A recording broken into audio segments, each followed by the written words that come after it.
We've had a lot of exposure to Byron Sharp and how brands grow. Could you just share a little bit more about the perspective from the book and what it takes to actually, and you guys will see it in the book, actually is underlined, how to actually grow brands?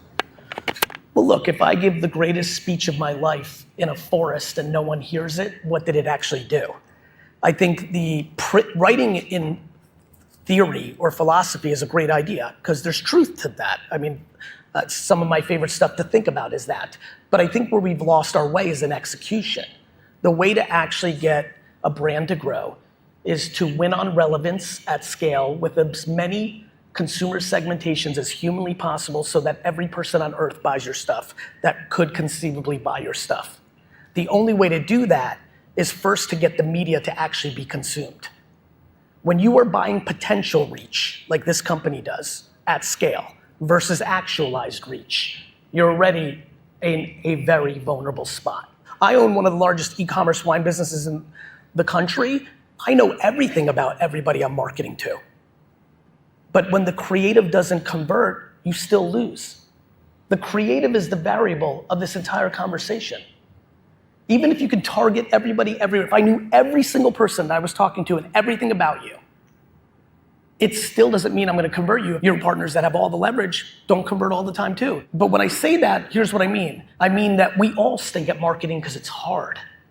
It is hard to make a picture and a video or written words that compel someone to switch over to you or to buy your stuff when we're competing with so many other things like convenience or prior history or a million other variables. So, for me, what I'm most passionate about is mitigating the risk of creative. What companies do, we start buying up fake reports to justify our creative. Right? We used to do animatics or things of that nature, but you all know this, you're in real life. The decision on creative is being made by 3 or 4 or 2 of you subjectively. And then we buy reports that are incredibly flawed to justify the creative effectiveness. Meanwhile, we're all infatuated with talking about AI, and the single most important AI in all of marketing sits currently in the 7 social networks platforms in their algorithms. We are now living in a social media world where the creative is finding you, not you follow someone like I grew up with and you would get all their stuff. Now the creative finds you because the AI is that good.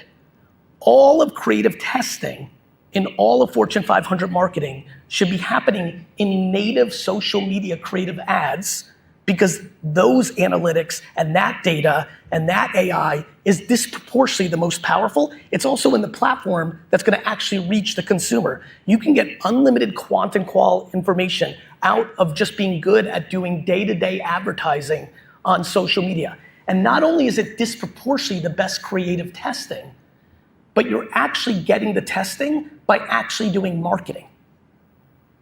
You're literally getting a 2-for-1. You're advertising for the sake of better advertising.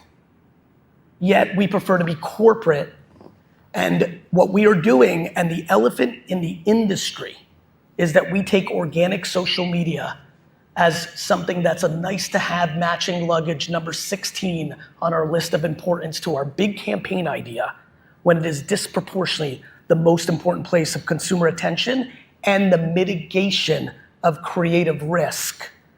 And once you understand that, then we can start to compete. Thank you.